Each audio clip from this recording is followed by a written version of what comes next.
kind of off kilter here a little bit. Hope you guys are all doing well. Let me get all this fixed up. You can see my microphone up there. That's not cool. So unprofessional. All right, good morning, guys. Or good morning. Good afternoon. Oh my gosh. I almost want to log out and start over again, but that's just a waste of time because I'll screw it up then too. Good evening, guys. Welcome to our third live review for our APUSH exam next Wednesday night. Next Wednesday. That's going to do doing the digital exam. Very excited to get that done. Tonight, we're going to be covering periods 5 and 6 with a little bit of 7 thrown in there. We're going to take a little bit of a side route there at the end just to bring in the progressives with this group of people. So hopefully you guys are doing well. The chat's open, so if you have questions, as usual, put those in the chat, but be kind and be polite. If you guys see any yahoos coming into the chat windows, let me know, and I'll just escort them out very nicely. So, I don't want to scare you guys, but I have 11 pages of notes prepared for tonight. Yeah, now I talk a lot smaller than I write, so hopefully I won't have 11 pages worth of talking, but we'll see how we do. So let's get started. We're going right into period 5. Period 5 goes from 1844 to 1877. You're going to have some overlap here with period 4. Period 4 went till 1848, so we're overlapping 4 years from 1844 to 1848. Basically moving us into this time period of manifest destiny. Manifest destiny is coming to a head at the end of period 4 and at the beginning of period 5. And so that's where we're going to start with this idea of manifest destiny and the growth of America. Sorry, my mouse just died right before we started. So everything is off a little bit. All right, so here we go. Manifest destiny was our belief that we had a God-given right to have control of the entire North America landmass. We believed that we could expand our country from the Atlantic Ocean to the Pacific Ocean. And there were, several, reasons why we wanted to do that. It wasn't just about land, although land was very important to us, but there were 4 main reasons why expansion is going to occur during this time of manifest destiny. Number 1, the more expansion we have, the more, and I didn't do the big ideas. Guys, I am so off tonight. I'm sorry. Let's get to the big ideas first.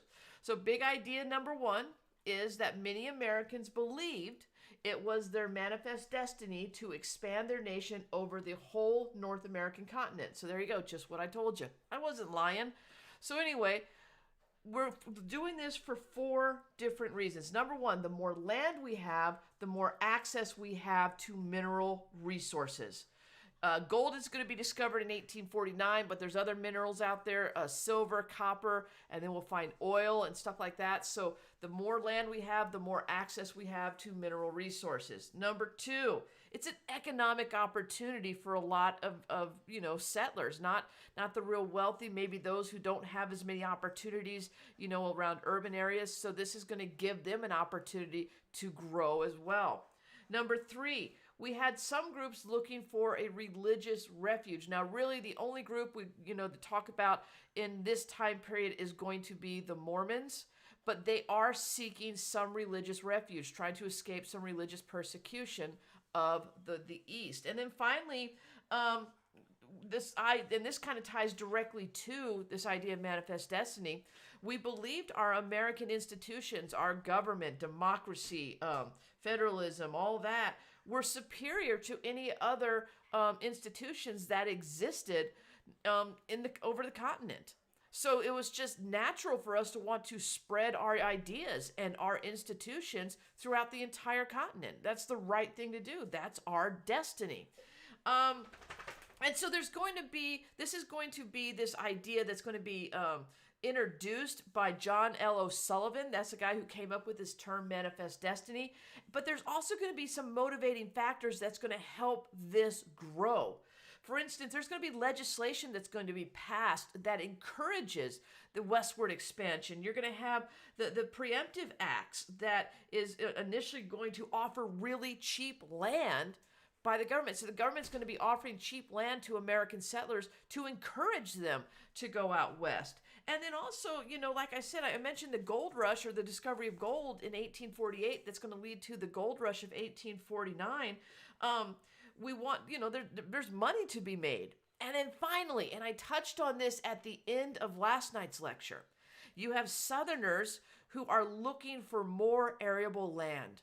The cotton is starting to deplete the land in the South, so they want to find new areas to start growing more cotton, which was, kind of like, the white gold of the South. And so they're looking for new areas to expand, to start growing more and more cotton. But as we're going to find out, with that expansion is going to come conflict and also a lot of tension. Okay? Big idea number 2. Let's get to that. And that basically says that the Mexican-American War was caused by the annexation of Texas and resulted in large territorial gains for the United States. All right, let's get to it. Mexican-American War is going to happen during the presidency of James K. Polk. And I'm not going to get into all the little details of how it got started. How did my classes get so dirty? How it got started and all that other stuff. But basically, Texas initially belonged to Mexico. And during Mexico's governing of Texas, they are going to invite American settlers to come down because they want people to help settle that land. But they're going to have some rules. They're going to say no slavery, and the Texans are going to have to convert to Catholicism. Well, the Texans are eventually going to rebel against the Mexican authority, and they will get their independence after the Texas Revolution. Now, they want to join the United States right away, but there's a couple reasons why we didn't let that happen. Number one, Mexico actually threatened war with us. They said, hey, don't let Texas join the Union. I mean, they rebelled against us, and they said they wanted to be independent. Let them be independent. But then the other reason why we didn't want Texas to join us immediately was because of that continual debate about balance in the U.S. Senate, about having the same number of slave states and having the same number of free states represented in our Senate. And remember, the Senate has equal representation for each state. So they didn't want to upset that balance. But we do let Texas come into the Union. 1845, Texas joins the United States, and that's going to result in the Mexican-American War. And it's all about a border dispute, basically. There was a dispute of what the southern border of Texas was, meaning now what is the southern border of the United States. The war is going to be fought. It's going to be an easy victory, quite honestly, for the United States, and it's going to end in the Treaty of Guadalupe Hidalgo, the best treaty in the world. And we're going to see more land come into the United States. The Mexican Cession is what we refer to that. And so what we're going to see is that the states of New Mexico, Arizona, California, those regions are going to be part of the Mexican Cession. So, Afrin, great question. The Americans move into Texas. Would they be considered American citizens or Mexican citizens? They were legally considered Mexican citizens, but they wanted the rights of American citizens. And that was the conflict they had with the Mexican government. Mexican government said no slaves. They said, well, in America, we could have slaves. So they brought them with them. And Mexico said, you have to be Catholic. Well, they said, in America, we get to have freedom of religion. So we want to bring that with us too. So they wanted the benefits that Mexico was offering, but they really didn't want to pay the price. So legally, Mexican citizens. In their heart and in their mind, they still considered themselves American citizens. All right, so when we see the Treaty of Guadalupe Hidalgo signed and we get all this new land, you're going to start seeing tension rising in our country and tension rising in Congress during the actual war. David Wilmot had introduced a proviso called the Wilmot Proviso, and it basically said that, we know we're going to win this war, but we're going to ban all slavery in any lands that we gain from Mexico. And it's not going to pass. But what this is a symbolic, it's a symbolic showing of the tension, this growing tension in our country about the expansion of slavery. And they're already looking at, would slavery expand into the Mexican ceded land? Now, in theory, we had the Missouri Compromise, and the Missouri Compromise had set that line at the 3630 parallel, and that said that everything south of that should have been a slave state. But that's not going to fly, especially now that California is in the picture. So that's going to take us to big idea number 3. And when we look at big idea number 3, we're going to see that further acquisition of land led to an increasingly bitter debate over the future of slavery in America, which was temporarily resolved with the Compromise of 1850. So let's talk about the Compromise of 1850. Let's look at, the provisions of it and what it tried to do. Like I said, it provided a temporary solution. And basically, here's the argument. You guys, you need to know the Compromise of 1850. I can't stress that enough. But when it came to slavery, the southern states believed that they had a constitutional right to take slavery into these new territories. And they're referring back to the 10th Amendment of the Constitution, because remember, the 10th Amendment says that if something is not explicitly stated in the U.S. Constitution, it becomes the power of the states. And they said that, you are supposed to, so you have the 10th Amendment that says that, and I kind of got off track there a little bit, but they're also arguing for property rights. And they basically said the Constitution is set up to defend our property, and they considered slaves their property. So they should be able to take slaves wherever they want, including into these new territories. But then you have a lot of people who are arguing that the territories should be free. And this is when you're going to start seeing the rise of a new political idea called the Free Soilers. The Free Soilers believed that where slavery existed, perfectly fine. We just don't want it to expand. We want it to stay where it is, keep it where it is, and the rest of the new territories should be free. The Free Soilers kind of aligned politically with Northern Democrats who felt the same way, as well as the Whigs. And you're going to start seeing these three groups come together, and that's what eventually is going to form the Republican Party. And then a new idea is going to start being introduced with regard to the question of slavery under the Compromise, and that's the idea of popular sovereignty. This idea that we're going to let the people of the territories determine whether or not they are going to keep slavery in their territory, okay? So when we look at the breakdown of the Compromise of 1850, what initially happened was California and New Mexico both applied for statehood at the same time, and both applied as free states. Well, this would absolutely upset the balance in the Senate. And so, and actually at this point, there was some argument. There were some people in the Senate, some states saying, if you let these two states come in as free states, we're out of here. We're going to secede. So the talk of secession is already starting to brew, and we're just getting into the 1850s. Well, Henry Clay, along with Stephen Douglas, are going to introduce the Compromise of 1850. Have 5 key provisions. You really need to know about the 4 of them. Number 1, it's going to divide the ceded territory the ceded land from Mexico into separate territories, the New Mexico territory, the Utah territory. And those territories are going to answer the question of slavery with popular sovereignty, okay? California is going to be allowed to come in as a free state. We're also going to end the slave trade in Washington, D.C. So no buying and selling of slaves in the nation's capital. And finally, and this is the big one, they're going to initiate a stricter fugitive slave law. Now, prior to this, guys, Northerners never really thought that much about slavery. Yes, we had the Abolition Movement and stuff like that, but it wasn't this big concern of people in the North. And, they were more worried about, immigrants coming in at this point and stuff like that.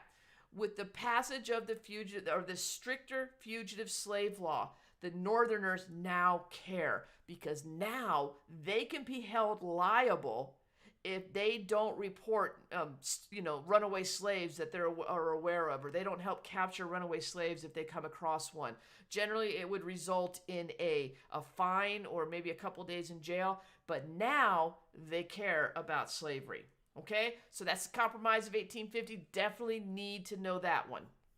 All right, let's go to our next big idea. And our next big idea is big idea number 4. As more immigrants arrived in America, My neighbor has a golf cart. It has a high-pitched squeal as it backs up, and it drives my dogs crazy. Okay, so here we go.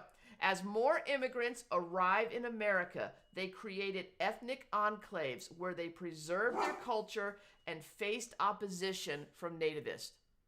All right, so there we go. We're moving in big idea number 5. Let's talk about this. So we're getting into immigrants during this time, and we're going to see this rise of nativism in America. Flynn, come on. So this rise of nativism is going to be focused on the Irish and the Germans because we're in this first wave of immigration coming in. I talked about that a little bit in class today. So the Irish and the Germans are coming in, and basically what's happening is nativism is the idea of preferring your own interest of native-born Americans versus immigrants coming in. So we're more interested in what's important for us versus what's important for the immigrants. You're going to see an anti-Catholic movement start during this time, and that's predominantly because the Irish that are coming in are Catholic. And because of this, you're going to see the rise of a new political party, the Know Nothing Party, sometimes called the American Party. And what they wanted to do, their sole goal was to limit the cultural influence of immigrants coming into our country. That's what the Know Nothings wanted to do. And so Millard Fillmore is going to be their presidential candidate at the time. You don't really need to know that. That's just like no extra charge for that. So this rise of nativism is going to be coming through America because of this first wave of immigrants, the old immigrants coming in, the Irish and the Germans, and what they're trying to do is protect basically an American culture versus any infiltration from these cultures of immigrants coming in. Okay? So there you go. All right, moving along to big idea number 5. Back to slavery, because tension over slavery increased because of the conflicting regional labor ideologies, a fervent abolition movement in the North, and the arguments of Southerners regarding the constitutionality of slavery. So we're kind of back to what we were just talking about when the Compromise of 1850 comes along, but now we're going to see this debate, the Fugitive Slave Law is going to start to explode. It's really going to start heating up as we go further into the 1850s. Now, first of all, these regional ideologies, you got to understand that you have two groups of people coming from two different regions with two different focuses. The North is a strictly manufacturing region, and so you have a lot of paid labor. And what I want to point out here, guys, is most times you're going to see the labor in the North referred to as free labor. If you see that term on the exam, free labor, that's not referring to people who aren't slaves. That's referring to people who, it is referring to people who aren't slaves. So free labor is not slavery, so it's not like labor that we're not paying for. It's labor that is not a slave-based labor, okay? So the workers in the North were considered free labor. Now compare that to the Southern region where slave labor is the primary labor source down there. Now, the North, yes, they objected to slavery because of the Fugitive Slave Law, but they don't really object to slavery on moral grounds at this point. What they object to is this idea that if slavery is allowed to expand and slavery is allowed to come into the North, slave labor is going to start undercutting and be cheaper than their labor. So, Northerners will start using slave labor, which will be cheaper, and then they'll be out of a job. So that's a lot of the motivation of the labor union, the labor folks up in the North. That's why they wanted to stop the spread of slavery. It wasn't about morality. It was about money, okay? And you got to keep that in mind. So the free soil movement is going to start growing. It's going to start getting bigger, especially there in the North. And this expansion of slavery is going to actually conflict. Because if you think about it, as slavery expands, that's going to conflict with the growing labor union or labor movement up in the North. So these different regional ideologies are really kind of going right at each other because they're just opposites of one another.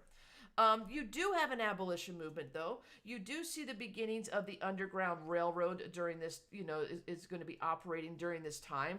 Obviously, the most famous Underground Railroad conductor is going to be Harriet Tubman. But the Underground Railroad is going to be operating, and then a book is going to come out in 1852. And there's very few works of literature that you should be familiar with when it comes to the curriculum here, but Uncle Tom's Cabin is one of those books.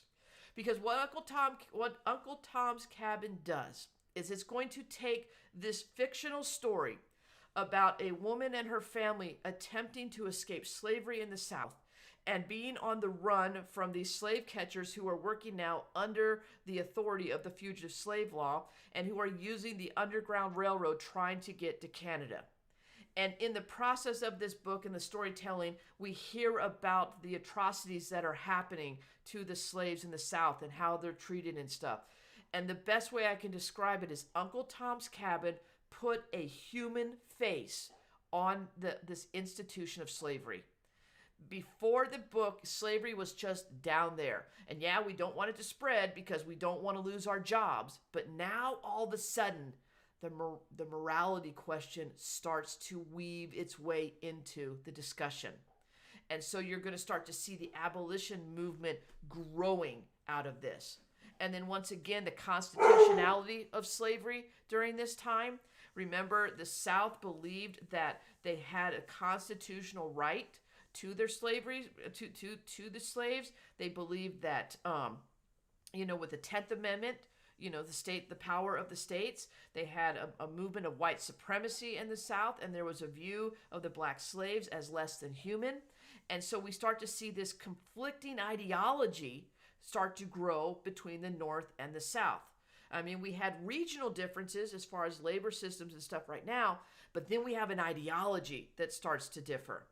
And so it's almost like, different world views emerging between the same group, the same country, within the same country. And so that's going to cause conflict moving forward. The next big idea that I want to share with you is big idea number 6. And big idea number 6 says, all attempts to compromise over slavery are ultimately going to fail. And this is going to lead to the rise of sectional political parties. Okay? So all attempts to compromise are going to fail. It's funny, we look back, we thought the Missouri Compromise, that was going to solve the problem, and it didn't. Now the Compromise of 1850 comes along, we think this is going to solve the problem, and it won't. Well, now we're moving further into the 1850s, and we're going to see some new legislation come up that's just going to stir things up even more, and that's going to be the Kansas-Nebraska Act. The Nebraska Territory had been divided into 2 separate territories, Kansas and Nebraska, and the Congress is going to pass the Kansas-Nebraska Law or Act, which will allow popular sovereignty to determine whether or not slavery would be permitted in the Kansas Territory. Now, take a step back and think about the map. Picture the American map in your mind. Kansas sits right or just west of Missouri, which means it's in the Missouri Compromise territory. And as far as people in the North were considered, the Missouri Compromise was biblical. That set the line. And now all of a sudden the law has changed, and the Missouri Compromise has been overturned with the Kansas-Nebraska Act. And so what we're going to see happen is we're going to see Bleeding Kansas is going to become a result of this, where you have pro-slavery and anti-slavery forces fighting over the vote in Kansas. Now, Bleeding Kansas is going to create more division during this time. And then you're going to go a few years out, and we're going to have another action by the federal government, this time in the judicial branch, with the Dred Scott decision. And what the Dred Scott decision is going to do is make slavery legal everywhere. When Chief Justice Roger Taney is basically going to confirm that slaves are indeed property, and the government has no authority to rule over property or to prevent the use of property by the American citizens. In fact, the government is supposed to protect that right. So obviously this is going to cause a lot of concern in the North, especially think about that idea about the labor. They're thinking now, oh my gosh, so now slaves can absolutely come up here. My job is under threat now. My job is, I barely make wages as it is. Now I'm going to be undercut and I'm going to be out of a job because the slaves are going to be allowed to come in here. 1859, John Brown, an extreme abolitionist who had been part of Bleeding Kansas, is going to invade Harper's Ferry with the idea that he wants to incite a slave rebellion. And what this does is it symbolizes to the Southerners that the white North is thinking about actually using the tool of slave rebellions to take down their institutions. They're thinking back to the Nat Turner Rebellion. They're thinking all the way back to the Stono Rebellion. And now they're thinking, oh my gosh, the North is conspiring to come down here and destroy us using slave rebellions. And the North is thinking, oh my gosh, the Southerners are going to come up here and destroy our institutions with their slave labor. So you see this conspiracy theory developing between the two regions. And what you're going to find happening is politically, you're going to start seeing some shifts. You're going to have the Southern Democrats who are going to hold on to the idea of maintaining slavery and allowing it to spread into territories and stuff. But you're also going to have the Republican Party that's been formed now. And the Northern Republicans are going to come together with the Whigs and some of the Northern Democrats. And their primary platform is going to be the containment of slavery. Don't let it spread to the North. Don't let it spread to the territories. So the Southern Democrats are going to be fighting for, slavery wherever. The Northern Republicans, along with, the split Northern Democrats are going to be calling for, the containment of slavery. So that's that free soil idea that's going to be coming out. Okay, so that's where we're standing right now. So we go back to our big ideas, and we're on big idea number 7, where we say the election of Abraham Lincoln in 1860 without a single electoral vote from the South led to the secession of the Southern states. So let's talk about the election of Lincoln. Lincoln's going to come in and he is going to say, I don't want to abolish existing areas of slavery. Where slavery exists right now, I'm okay with it. We want to leave it alone. We just want to contain it. We don't want to allow it to grow anymore. But see, here's the thing. Think about this for a minute. When you think about this conflict over power in the Senate, if you contain slavery in one section of the country, there's going to be more states coming into the Union. We know that. That means free states are going to grow, and they're going to have more representation in the Congress, in the Senate. And so the Southern states look at that and say, containment of slavery is just not going to cut it. We have to have the ability to expand as well. And this is what's going to lead the Southern states to decide to secede. Yes, Lincoln said that they can have their slavery and they can protect their institutions, but there's no room for growth for the Southern states at this point. So you're going to see South Carolina be the first state to secede and going to be followed by 10 more states. Now, when you write it down, the primary reasons for secession, number 1, is going to be the preservation of slavery. And I mean, if you look at the state constitution of Mississippi, it says right away, we're doing this to preserve slavery. But number 2, it's also to protect states' rights. This idea that with the 10th Amendment, that the states have the power to regulate a lot of the stuff they're doing, and the federal government can't come in and say, no, you can't do that anymore. If it's not in the Constitution, federal government has no authority. Other things are going to lead to this as well. The tariffs are still playing a key role in these regional differences where the North and the West are loving the tariffs, but the South are suffering under the tariffs. And you can go all the way back to the nullification crisis with John C. Calhoun in the 1830s with the Tariff of Abominations. That's when all these ideas about nullification and secession really start to grow. And it just comes to a head when Lincoln's elected. And with his election, we are going to be entered into the Civil War. And then we are also going to be moving on to our next big idea. And that's going to be big idea number 8. Even though the North and the South mobilized their entire economies to fight the Civil War, the North ultimately won because of advantages in population and industry, the leadership of Lincoln, and the successful strategy of cutting off the South from outside aid. All right, guys, so that's what we're looking at when we look at the Civil War. So coming back to this, let's go back here. In the beginning, guys, the South actually held their own. They did pretty well. And we've talked about better generals and stuff like that. And that's what we're going to see happening. They also were fighting a defensive war. The South didn't even have to do anything, really. They just had to wait, see if the North would try to invade. And if the North invades, they just have to push them back. But that's not, that if it stayed that way, the South probably would have won this war, but it didn't.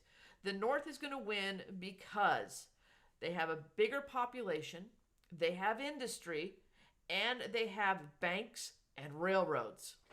And the South does not have all that. Industry, especially railroads, banks, all of that is all up in the northern part of the country. And the South has always been just agriculturally based. Lincoln also is going to be a key factor in this war. Lincoln is going to come into the war with the goal of just preserving the Union. But we know halfway through the war, about 1863, he's going to shift it to a war against slavery. And that's going to happen with the passage and the signing of the Emancipation Proclamation. And what that did, the signing of the Emancipation Proclamation, we tend to overlook the power of it, because not only did it give a moral cause for the American soldiers to fight for, it also prevented foreign countries from coming in, especially England. England looked like they were going to be the #1 ally of the South, and the South was really counting on that.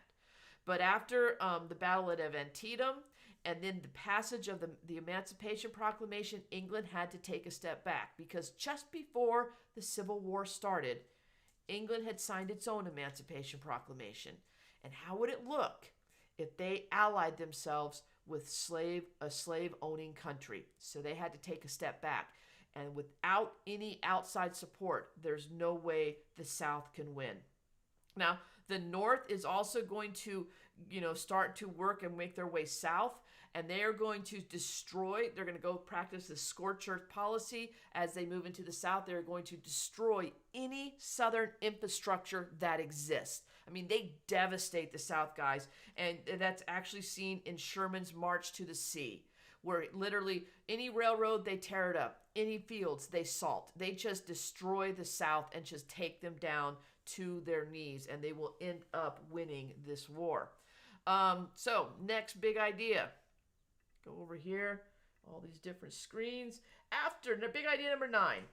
After the Civil War, America entered a period of Reconstruction, which abolished slavery, amended the Constitution significantly, and sought to reunify the North and the South. All right, so let's talk Reconstruction. This is the big idea for this part here. Reconstruction, 3 Reconstruction amendments you need to know. The 13th, the 14th, and the 15th Amendment. The 13th Amendment is going to legally abolish slavery in our country. It's no longer legal.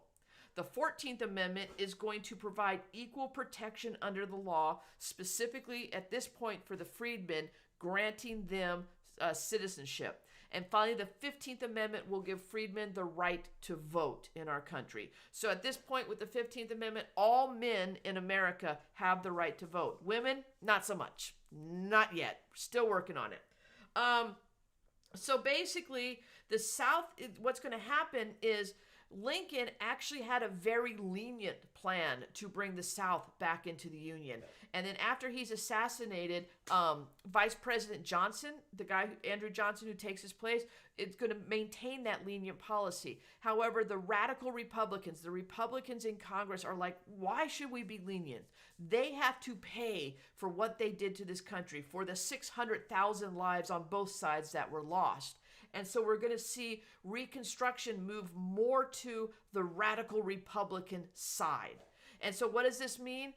Reconstruction is going to take this whole new persona, and the South is going to find themselves under military occupation by federal troops. They're going to divide the South into military districts, and they're going to be occupying southern states to make sure that the 13th, 14th, and 15th Amendment are being implemented in these areas. So that's basically what we're dealing with Reconstruction. You're going to see a lot of things, like you're going to see carpetbaggers and other people come down to try to take advantage of what's going on in the South and everything. But bottom line, Reconstruction is not going to work. Whether you looked at the lenient policy of Lincoln and Johnson or the radical policy of military occupation by the radical Republicans, Reconstruction is actually going to fail. And that's where I want to talk about in our last big idea for this time period. Big idea number 10. Reconstruction will ultimately fail because of Northern weariness of forcing Southerners into submission and Southern insistence on maintaining their pre-Civil War society. So you have these federal troops down occupying the South, and yet the South is still trying to maintain the society that they had prior to the Civil War. They're not ready for new. They want to go back to old. Yes, slavery's over, but we want to go back to the same societal structures we had. And one of the ways they're going to do this is through what I've always referred to as economic slavery. And that's the idea of sharecropping. When you have 4.5 million people who just gained their freedom, what are you going to do? How are you going to make a living? And that's where sharecropping came in. You're going to go under the economic hold of an individual, and you're going to farm his land until you can pay that off. And it was set up in a system that these freedmen could never get the debt paid off.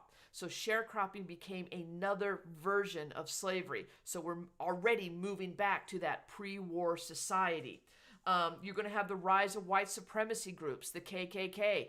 They are going to work to prevent the freedmen from actually practicing any of those rights that have just been given to them. And then you're going to have black codes that are going to be passed during this time. And these are local laws that are put in place to limit the movement and the freedom of the freedmen throughout the South. So black codes are what's going to be in existence during Reconstruction. And then what's going to happen is, this is outside of Reconstruction, but it ties back to this. You're going to see a Supreme Court case, Plessy v. Ferguson. And in Plessy v. Ferguson, the Supreme Court is going to rule that segregation is constitutional, that basically separate but equal can be the law of the land. And so that's going to be what the South is going to look like moving forward. Now, you still have the military occupation there, but gosh, guys, the North is getting tired of it. They're very tired of Reconstruction. They're very tired of resources going down to the South, to the freedmen and everything. They just want it to be over. And that's going to take us to the Compromise of 1877. And the Compromise of 1877 was surrounded the election of 1876. And without getting into all the little nitty-gritty details, basically what happened was that Southerners and Northerners agreed to put Republican Rutherford B. Hayes in the White House in exchange for the removal of federal troops from the South. And that marks the official end of Reconstruction. And we didn't really accomplish anything. Southern society is now going to start going back to pre-Civil War status because we've removed the only enforcement of the American rules out of the South as soon as the federal troops leave. Okay, so that's period 5. So we're done with period 5. Now we're going to move on to period 6. Period 6, 1865 to 1898. So some overlap there again. And basically period 6 goes from the end of the Civil War up to the beginning of the Spanish-American War. So let me share the first big idea of period 6. In this period, continued westward migration and the advent of the transcontinental railroad systems helped to unify the nation's economy, in many cases in favor of industrialists and at the expense of farmers. During the Civil War, the Pacific Railway Act was passed, and this is going to lead to the construction of the Transcontinental Railroad. What we're going to see during this time period was also referred to as the Gilded Age. America is going to become the leading industrial society in the world. We are going to become the industry capital. And railroads are going to be what spurs that on.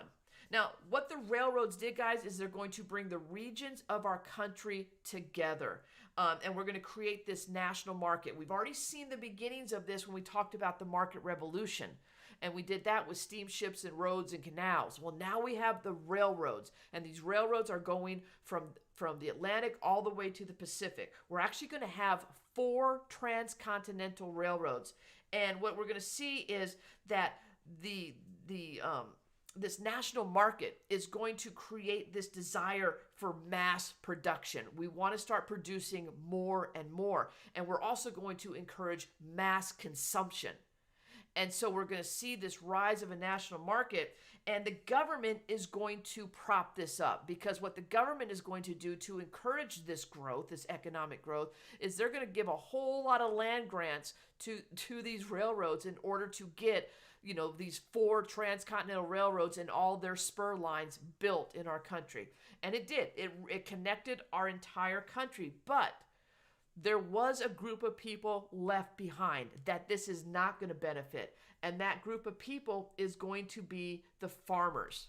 The farmers are kind of at the mercy of the railroads, because the good thing is the railroads is going to offer a national market for your farm products. You can now take your crops all over the country. So that's more markets you can sell to. But the problem is, to do that, the farmers have to rely on the railroads, and the railroads are starting to create monopolies where they set the rates, and whatever the rate is, you've got to pay it. So the farmers were basically at the mercy of the railroads, and the railroads are going to start charging more and more and higher rates, and the farmers just can't afford to pay it. This is going to lead to a new movement for farmers in our country. It's called the National Grange Movement. Sometimes I refer to it as the Grange or the Grangers, but that's what it is. It was this movement, and these farmers are going to come together, and they're going to try to unify as a defense against the power of the railroads, all the power that they held. And they're going to have some success, honestly. The Grange movement is going to have some success because through Congress, they're actually going to lobby, and they're going to get the Interstate Commerce Act passed. And I believe, I want to say it was in the 1880s that the Interstate Commerce Act is going to be passed. And what that's going to say is, legally, the railroads have to charge reasonable rates, and they have to publish those rates. So there's not going to be any of these backroom, I'm going to, hey, wink, wink, nudge, nudge. If you use my railroad, I'll give you a break on the cost and stuff like that. The rates have to be published. And so that also protects the small farmer from coming in and having to pay the rates that large corporations were paying. So that's going to help the farmers a little bit. But honestly, as we go further into the Gilded Age, the small farmers are going to be suffering more and more. And a lot of it has to do with new technology that's being introduced in our country. New farm equipment to make farming more efficient and stuff is going to be introduced. And what's going to happen is the small farmer, not having the economic foundation to actually buy all this new equipment, they're going to watch all these other big farms with this new technology start buying up all the little farms around them, where there's going to be no way they can compete. And so you're going to see the small farmer really start to disappear during the Gilded Age. All right, so that's going to take us to big idea number 2. Big idea number 2. Americans moved westward for a variety of reasons, including economic opportunity and self-sufficiency, but the continued push west led to increasingly bitter conflicts with American Indians living in those lands. So here we are. We're back at westward expansion. I'm telling you, all the way through the 1800s, westward expansion is always there. So why are people moving west now? We talked about why they were moving west in the 1850s, 1840s. Well, why now? Number one, it's easier. They got the railroads.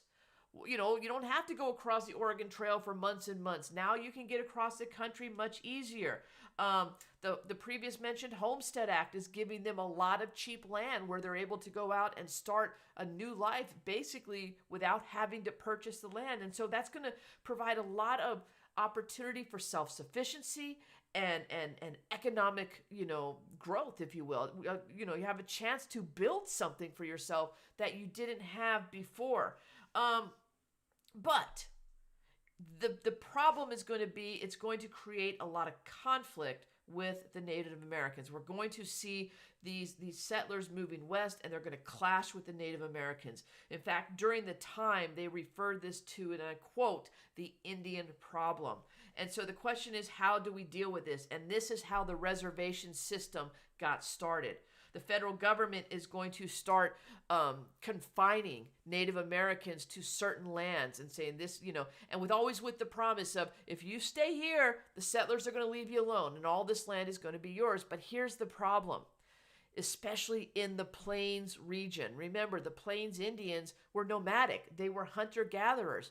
You can't confine them to a small area. They follow the herds wherever they go. So that's going to lead to conflict. That's going to lead to the Native American wars of the late 1800s. There's going to be resistance, a lot of resistance from the Native Americans to this American encroachment on their lands. Now, there's a whole bunch of different wars. I mean, you can talk about the Sand Creek Massacre. You can talk about what was going on with Geronimo down in Arizona and stuff. But I'll just mention the Sioux Wars. The Sioux Wars are going to go on for some time, for a number of years.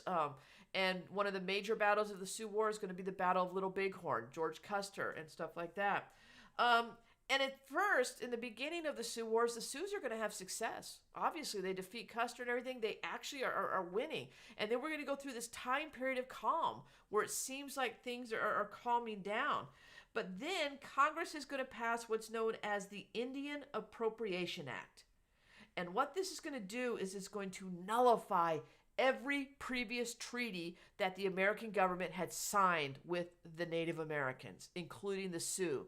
The wars are going to start up, and this time we're not going to see the same success with the Sioux. This time we're not fighting a civil war anymore. Now we can focus more troops to the west, and so that's going to lead to the end of the Native American wars on the plains. It's going to come to an end in 1890 with the battle or the massacre at Wounded Knee. So what are we going to do now? How do we deal with this Native American problem?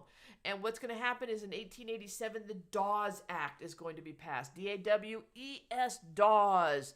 And what this is going to do is this is going to basically break up all the tribal organizations, break up all the reservations, because that system's out now, and it's going to divide those lands, and they're going to offer it to the Native Americans. They say, hey, you can have some of this land as long as you assimilate into American culture. And that's going to be the new plan for dealing with the problems with the Native Americans. It's called assimilation. We need them to take on our culture and abandon their own. And that's what the government is trying to do with the Dawes Act. So as long as you come onto this land and you farm this land like we farm this land, then guess what? You can keep the land. But who's really willing to give up their culture? And so that's not going to work. The Dawes Act is going to come in. That's when you're going to have things like the Carlisle Indian School and other Indian schools. And that idea is to assimilate the Native Americans as young children. And that would carry them forth into adulthood. That's going to end up being a failure because you're going to see these Native Americans who have no culture. They're not part of the Native American culture anymore, and they're not being accepted in the American culture. So they're just kind of out there on their own. Okay? So that's big idea number 2. Now let's talk about big idea number 3. Big idea number 3. Despite significant efforts to create a, quote, new South, the Southern states entrenched themselves in racial segregation and continuing adherence to agriculture. There was this great idea coming out of Reconstruction that maybe we could actually develop a new South, a more industrialized South. And this is actually a good idea to bring industry down to the South and to increase its capacity. But the South is going to hold on to their agricultural activities, their agricultural heritage and stuff like that. You will see some success in some of these areas. Birmingham is one area. You're actually going to see Birmingham implement steel mills down there, and they're going to become known as the Pittsburgh of the South because of the amount of steel they're producing. So you did see some industry moving into the South to create this vision of a new South, but it wasn't enough. Agriculture is still the number one means of their economy down there. You also had this racial hierarchy that existed in the South, and they're trying to maintain that. And Plessy versus Ferguson is going to help with that. Now, previously, during Reconstruction, we had the Black Codes, which is the purpose of the codes was to prevent the movement, to prevent the freedom of the freedmen. Jim Crow is segregation. We want to segregate Southern society by race, and Plessy versus Ferguson is going to legalize this. Okay? Now, there is resistance. Obviously, you have pushback from this, and you actually have, pushback in the South.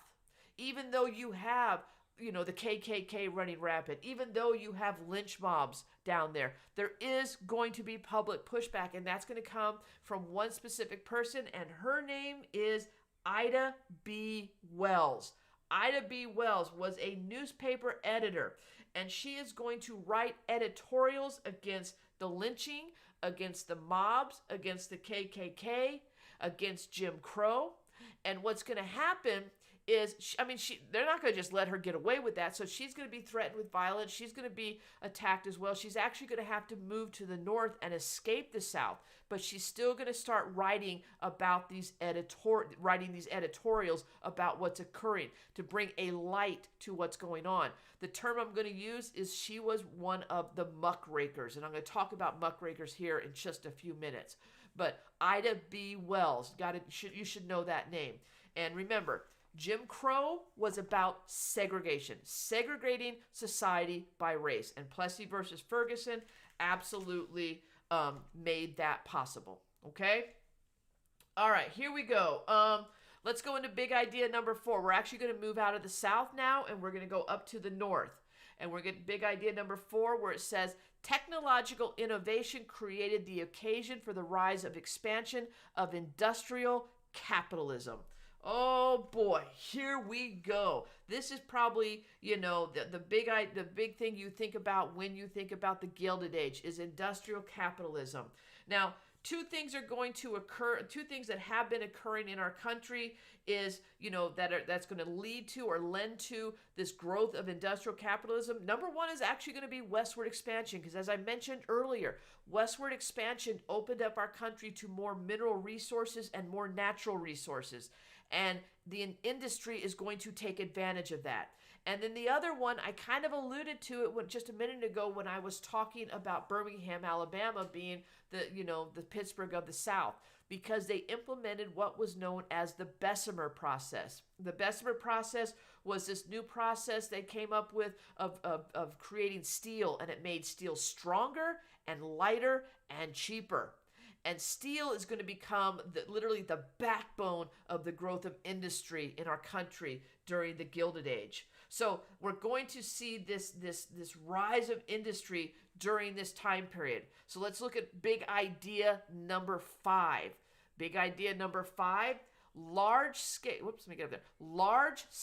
industrial production is going to transform the American economy during the Gilded Age. And this is where we get to meet the capitalists. Production is going to be growing, and the government and America is going to encourage industrial production to grow bigger and bigger and bigger, because that's going to help our economy grow bigger and bigger and bigger. Two names that I'm sure you know, but I'm going to refer back to them. Andrew Carnegie and J.D. Rockefeller are going to be the purveyors of this growth of industry in our country. And they're going to have two different business models for how they're going to grow their individual industries. Andrew Carnegie is going to introduce us to vertical integration. And when you run your company based on vertical integration, what you're trying to do is you try to acquire all the industries required for manufacturing your product.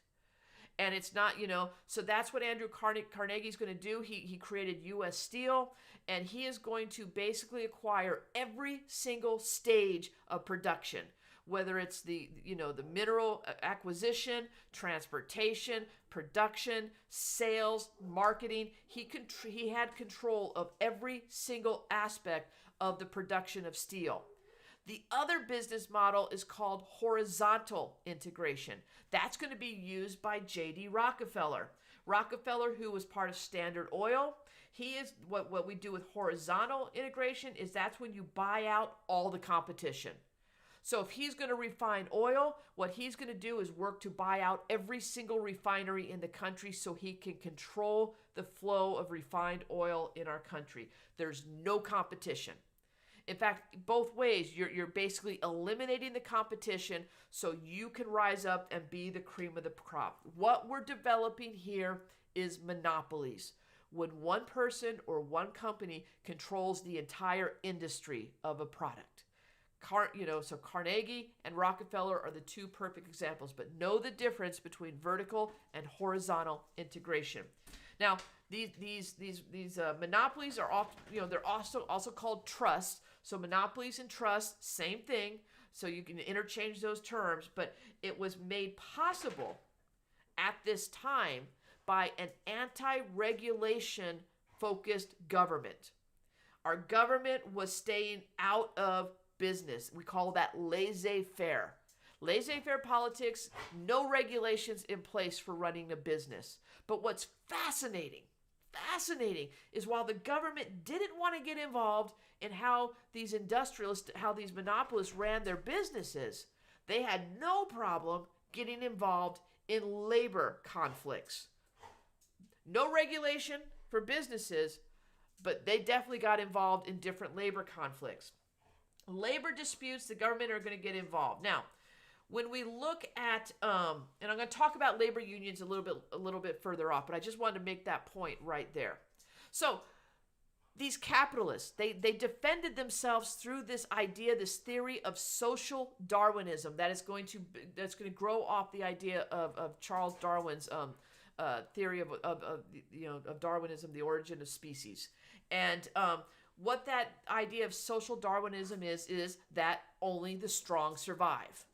The weak will be taken up and will not survive, and only the strong is going to survive. And that's going to be what they use to justify their business practices. They're just saying, hey, I'm using my abilities to succeed. And if you can't keep up, that's social Darwinism. You just don't have the ability to keep up, so sorry, get out of my way. Now, they're going to balance that because that sounds very, very harsh and very cruel, but they're going to balance that with what we call Andrew Carnegie's gospel of wealth. And this gospel of wealth Carnegie said, yes, because of social Darwinism, we are the strongest. We have survived. We are basically the cream of the crop. But with that, with the great power comes great responsibility. And that responsibility is for the rich to take this moral attitude that we need to do things to benefit society. We need to use our wealth to help society as a whole. Maybe not individuals, but, and that's what Carnegie did. He built libraries, he built museums, he built, theaters and everything. And he's going to put back into society. And what we're hoping is that balances out that idea of social Darwinism. Yeah, social Darwinism, survival of the fittest. But look what they're doing with that power, with that money. Look at all the good they're doing for our society. Okay? All right, here we go. Continuing on. Big idea number 6. While some American standard of living improved, many in the labor sector found their lives unsustainable, and they started to fight for better treatment. Got it? Okay, here we go.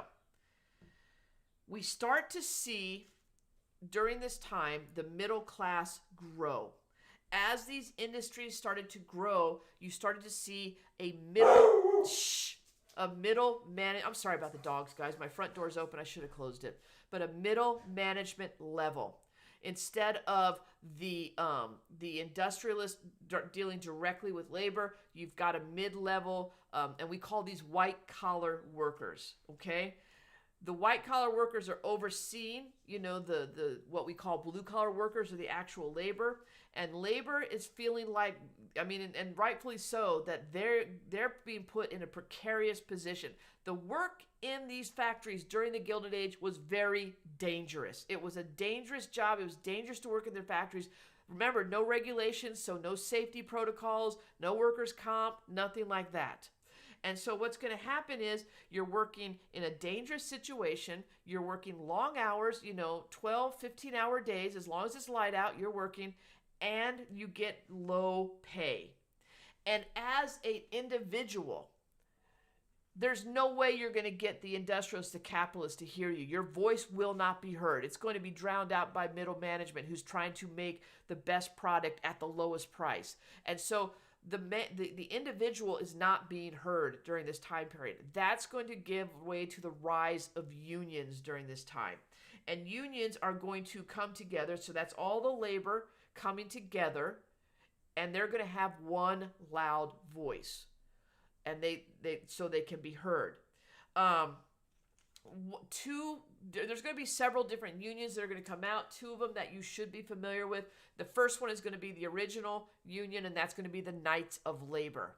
The Knights of Labor is going to be one of the first unions that's going to actually get its start in the 1860s. Now, it's going to go away. It's going to lose its credibility after the Haymarket Square riot.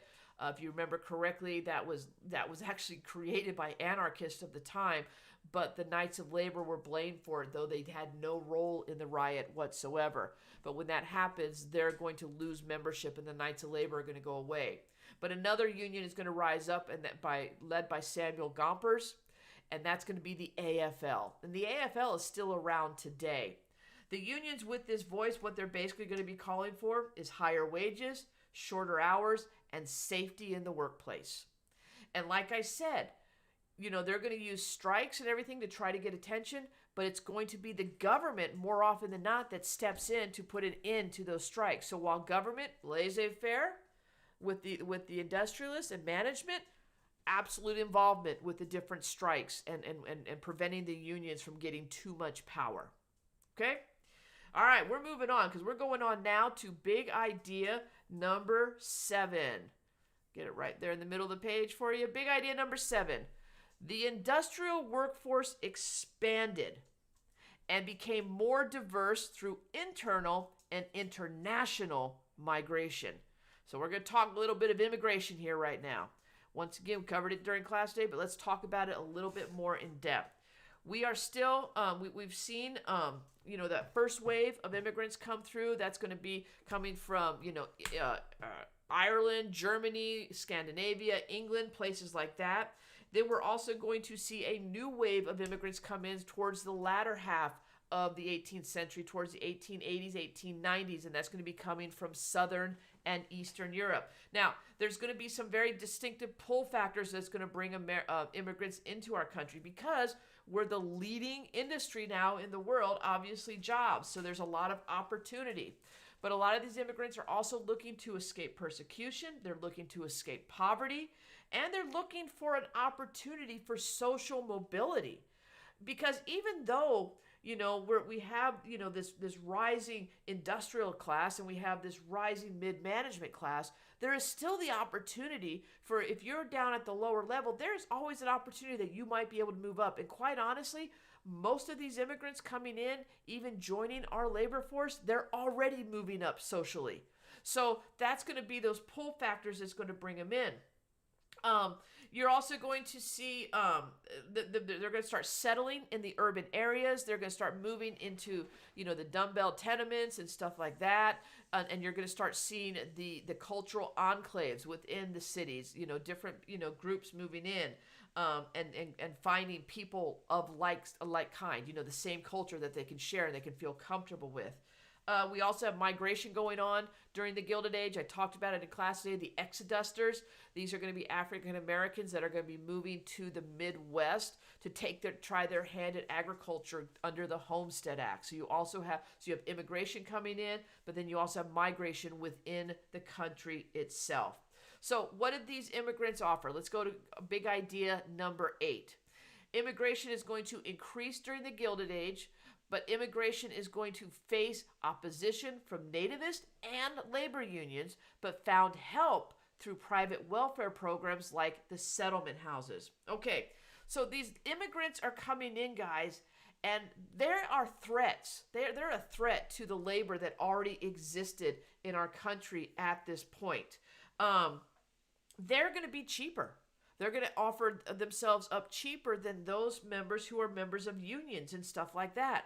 So if I am an industry owner, if I'm a factory owner, and the unions are forcing me to drive up my labor costs, and then these immigrants come down and say, hey, I'll work for 25% less, man, I'm going to hire the immigrants. So they're undercutting the labor force at this point. So they're seen as a threat. So that's going to lead to another rise of nativism in our country.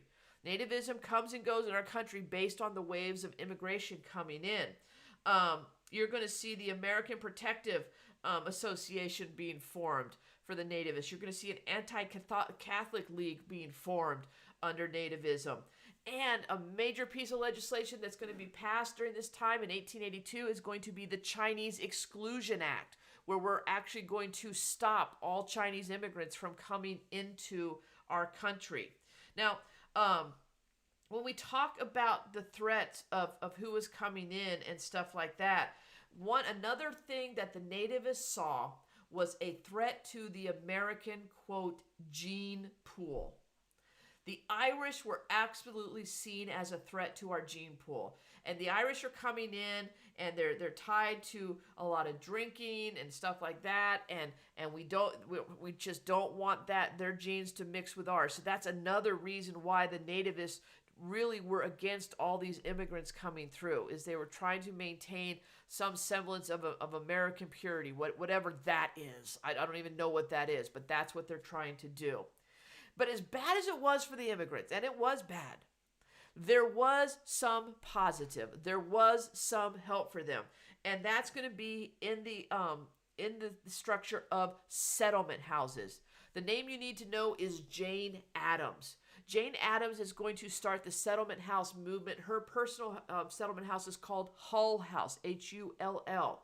And what the settlement houses do are they're going to provide a venue for immigrants to come in and help them assimilate into American culture. They're going to teach them English. They're going to help them find jobs. They're going to do whatever they can to help the immigrants assimilate into American culture. So that's a kind of a light at the end of the tunnel for the immigrants. There's some hope there for them as they come in. It's not just everybody is against them at this point. Okay? Big idea number 9. Big idea number 9 says various groups sought to reform American society and economics into a more equitable reality. Okay? Groups are going to seek to reform American society and economics into a more equitable reality. So what does that look like? Basically, it's called the social gospel. Now, don't confuse this with Carnegie's gospel of wealth. Completely different. The social gospel is where Christians in American society basically took a stand and said that the gospel message, the message of Jesus, and his message that he delivered while he was here, the gospel message should be applied to the sins of society. That Christians need to get more involved in alleviating the sins and the suffering of society. And so you can tie this really back to the Second Great Awakening. Because remember, in the Second Great Awakening, it was how can we change the morality of society through our Christian values. Same idea here. And what we're going to see happen is Christians are going to start presenting this idea that it was their Christian duty to actually go into and help solve urban poverty. And so you're going to see a lot of that occurring during during this time period. This is when you're going to see organizations like the YMCA, the Young Men's Christian Association, and the YWCA, the Young Women's Christian Association. The Salvation Army is going to come over from England. It's going to be implemented over here. And all of that's going to be based on this social gospel movement. You're also going to see the rise of socialism during this time. You know, that socialism seemed to have some nice advantages to those who are living in poverty. Eugene V. Debs is going to be the leader of the socialist movement in America. He's going to be a perennial presidential candidate, and he believed that socialism would be the cure for the sickness of the Gilded Age. Basically, that socialism would bring economic equality to everyone. We had a huge wage gap, no doubt about it, and socialism, some people would say, it would solve that gap. Another group that is working to solve some of the ills of the Gilded Age and try to help others, you know, and to reform our economics and our politics, we're going to see the rise of the Populist Party. This grew right out of the Grange movement that I talked about earlier. The Populist Party wanted to correct the concentration of economic power. Economic power was being held by the industrialists, by the capitalists, by the monopolists, and that economic power was equating to political power. The populists want to shift that. They want to correct that. And they're going to come up with what's known as the Omaha Platform. The Omaha Platform, guys, you don't need to know every single platform on this, but what you do need to know is several key things, because some of the ideas of the populists are actually going to be put in place by the progressives about 20 years later. So 3 of them I want you to know. The first one is the populist push for the direct election of senators. If you remember correctly, our Constitution was set up where state legislatures are going to choose who is going to be in the Senate. The populists said, no, the people should choose who's in the Senate. Number 2, they wanted the opportunity for initiatives, referendums, and recalls. This is basically the people voting directly on laws and the possible recall of political officials who are not doing their job. And number 3, they're going to fight for the unlimited coinage of silver. So this is the basis of the Omaha Platform of the Populist Party. So they're working to reform the economic differences, which will lead to a reform in political differences as well. And then I can't leave this big idea when we're talking about reform and we're talking about political and economic movements without talking about the women's suffrage movement. They're still fighting to get the vote. They got left behind with the 15th Amendment. Now they're still fighting. And they're going to form the National American Women's Suffrage Association. And what they're going to do is continue to fight for women's rights. They're also going to be tied to the temperance movement. Yes, that's still around. The temperance movement is going to see organizations such as the Women's Christian Temperance Movement come about and the Anti-Saloon League come about. And all of these movements are occurring at the latter stage of the Gilded Age, and they're going to slowly go into the turn of the century and into the progressive era, and all have an effect once they get there. Let's get to big idea number 10. I think this is the last big idea of Unit 6, or the official last big idea, but they're going to have one more after that. So we only got 2 more, guys, so hang with me. Politics in the Gilded Age continue to resemble party divisions lingering from the Civil War, and they contended on the proper place of government in American life. So let's talk about politics in the latter half of the Gilded Age. So when we talk about that, we're still 2 parties, the Democrats and the Republicans. And in all honesty, when we look at government throughout the Gilded Age, I talk about the forgotten presidents because most people don't remember who the presidents were during this time, because our government was very basically inactive. They weren't doing much. We already talked about their laissez-faire attitude and their lack of regulation and stuff like that. But there's not going to be a whole lot going on. But they do get several key things accomplished. Number 1 is dealing with political patronage, or the spoil system. We can track the spoil system all the way back to Andrew Jackson. Remember, you vote for me, you support me, I'll get you a job in government when you come out. Well, during the Gilded Age, we're going to see that idea attacked with the passage of the Pendleton Act. The Pendleton Act is going to be passed, which is going to set up a strict civil service exam that you have to pass in order to get a job with government. Now, this movement for civil service reform, to get rid of political patronage, is all going to be spurred by the assassination of President Andrew Garfield, because apparently he had a supporter who expected a job and didn't get one, so he killed the president. The gold standard, we got to talk about that. I talked about how the populists wanted to have an unlimited silver coinage. We had the gold standard at this point, which basically said there's not going to be one single paper dollar that's issued unless it's backed by gold. And if we don't have the gold, we can't print the money. That would allow the dollar to maintain its value through ups and downs in the economy. Well, what you're going to have pushed is this idea of unlimited coinage of silver. Let's print more money so more money is available at lower interest rates so our farmers can buy them.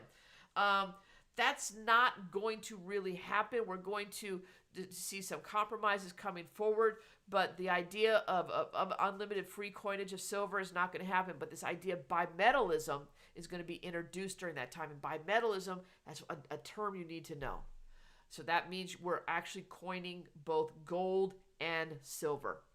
So that's another thing that's going on. Tariffs are still part of our American landscape. You're going to see the Congress passing tariffs, and you're still going to have the North loving. The industrialists are going to love tariffs because that's going to increase the buying power of Americans, of American-made goods. And the farmers are still going to hate the tariffs because they rely on trade for their business, for their farms. And so the same problem we had going into the Civil War, the same problem we had with the Tariff of Abominations in 1828, you have those who love the tariffs and those who hate the tariffs.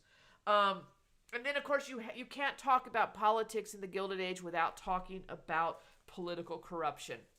And the perfect example of political corruption is going to be Boss Tweed and Tammany Hall. He's going to run a political machine, and we'll see political machines throughout most of the cities during the Gilded Age. Now, these political machines, yes, they absolutely ripped off, the taxpayers. They made a lot of graft. They made a lot of money on the side, but they did do some good stuff.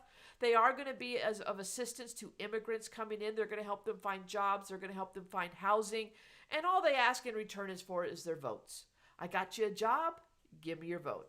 I got you a house, give me your vote. I gave you money when you got here, give me your vote.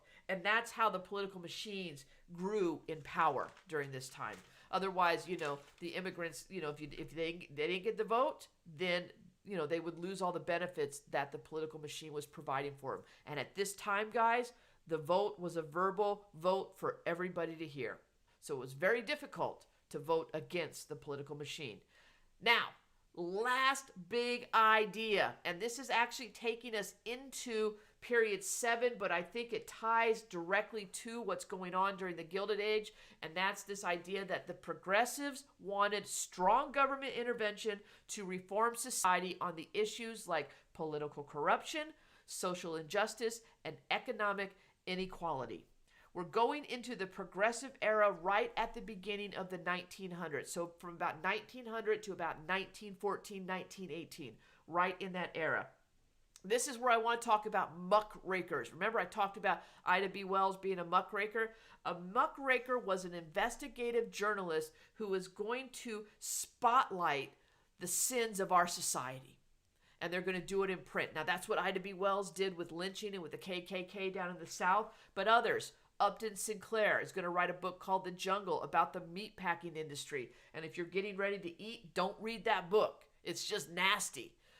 But if you're fascinated by nastiness, you got to read that book because, rats and poop and spit and fingers going into the meat vats, and that's what people were eating and stuff. Another one is Ida Tarbell. Ida Tarbell is going to write an expose on Standard Oil and J.D. Rockefeller, and she's going to put the spotlight on the corrupt practices that he was using, and the effect that those corrupt business practices had on society. So these muckrakers, what they basically did was they alerted the public to the societal inequalities that was existing, whether through corruption, through bad business practices, or whatever. They alerted the society to these societal inequalities that were in place, and they also illuminated that to those in the halls of power, to government as well. And this is going to lead to reform. The muckrakers' work is going to see a reform start to sweep through parts of our society. The biggest example of this, go back to Upton Sinclair and the jungle. The Meat Inspection Act is going to be passed and signed by Teddy Roosevelt, which is going to put regulation of how our meat is going to be processed. And thank goodness for that, because what would our life be without beef? I'm just saying. And now we know that it's clean and it's safe to eat. You're also going to see during the progressive era with the progressives, some of the voter reform that the populists were calling for. They're going to create the secret ballot. So there's no more voting out in public where you could, face consequences for your vote. So the secret ballot is going to be introduced by political reformers. They're going to pass the amendment for the direct election of senators. That's going to take place. And they're also going to get the ideas of an initiative, referendum, and recalls to be passed.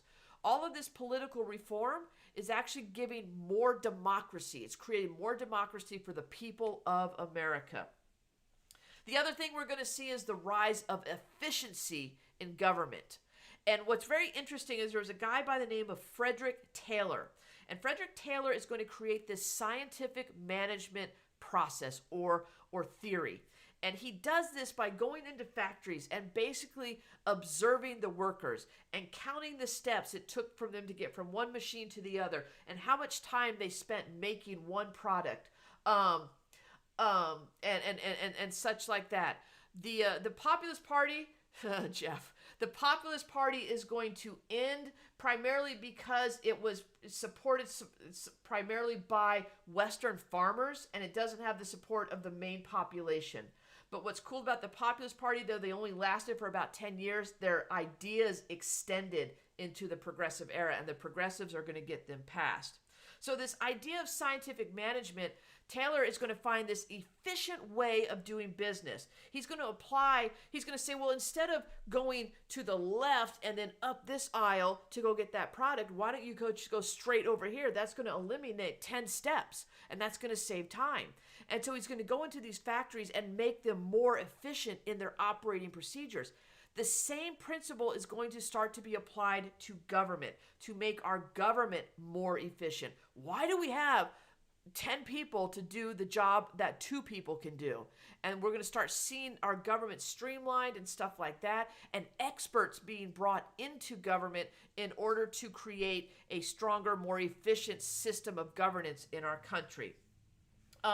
3 amendments that you need to know from the progressive era. You're going to have the 17th, the 18th, and the 19th amendments. The 17th Amendment is going to be the one that institutes the direct election of senators. The 18th Amendment, I talked about the temperance movement. Well, hello, prohibition. They finally got it done. So going into the 1920s, alcohol is going to be illegal in our country. And finally, the 19th Amendment, women finally get the right to vote. And that amendment's going to be ratified in 1920. So the 17th, 18th, and 19th Amendment, called the Progressive Amendments, you need to know those amendments. Couple more small parts here, guys. The Civil Rights Movement during this time. 2 names you're going to need to know. To believe it or not, while the progressives are seeking reform, to reform society, to reform politics, they pretty much left civil rights behind. They weren't involved in the civil rights movement. Now, that doesn't mean that there wasn't fighting for civil rights. And 2 names you need to know are Booker T. Washington and W.E.B. Du Bois. And these 2 men are fighting to elevate the African American in society. And they're going to do this with 2 different organizations. They're going to create the NAACP.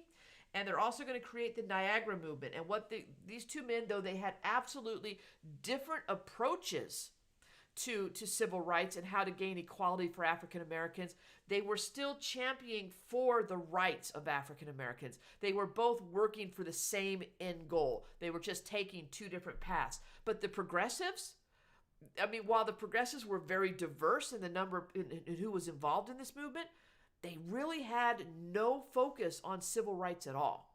So that's an important point that you need to remember. Finally, the progressive presidents. You need to be aware of these guys. It's just three of them: Teddy Roosevelt, William Howard Taft, and Woodrow Wilson.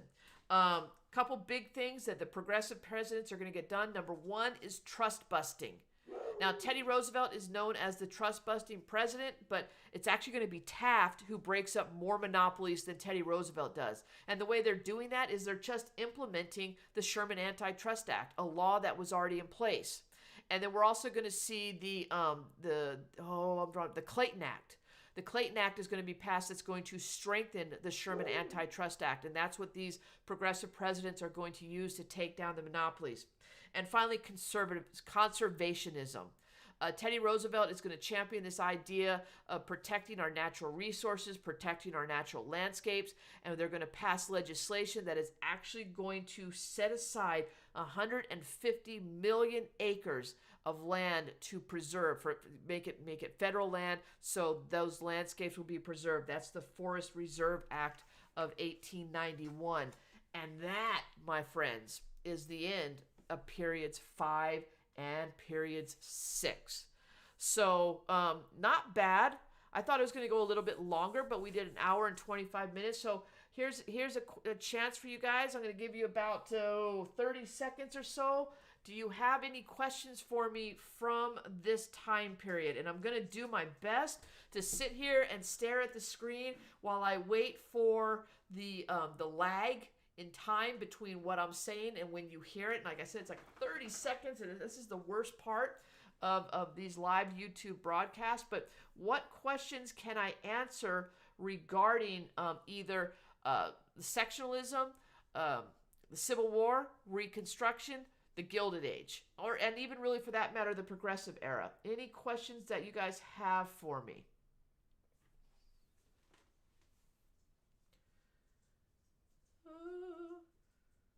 See, and notice now my dogs are being quiet.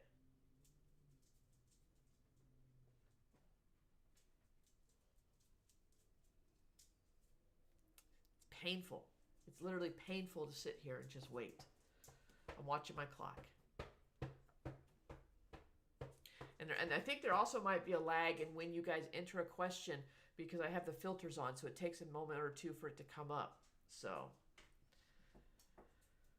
while I'm waiting, tomorrow night, same time, 7 o'clock, all I'm doing tomorrow night is period 7. And we're going to go back to 1898. It goes 1898 to 1945. And what we'll basically cover is from the Spanish-American War through the end of World War II. So this is going to be a big unit. So we'll talk 3 wars: the Spanish-American War, World War I, World War II. We'll look at the Great Depression. We'll look at the 20s. And we'll look at, like I said, World War II and the New Deal. Okay. All right, guys, so I'm not seeing any questions come up, which is fine. I thank you for watching. I hope you have a great evening. Again, if you have questions, you can always tune in at 7 tomorrow night. Post the questions because I turn it on early. You can post the questions, and if there's anything you want to know from tonight, I'll be happy to answer it. But other than that, you guys go and have a good evening, and that's going to do it. We're out. One more down. We got a couple more to go, and then, my gosh, next week at this time, you'll be done. The AP exam will be over, and I'm sure you would have rocked it. All right, guys, we'll see you on the next one. Bye-bye.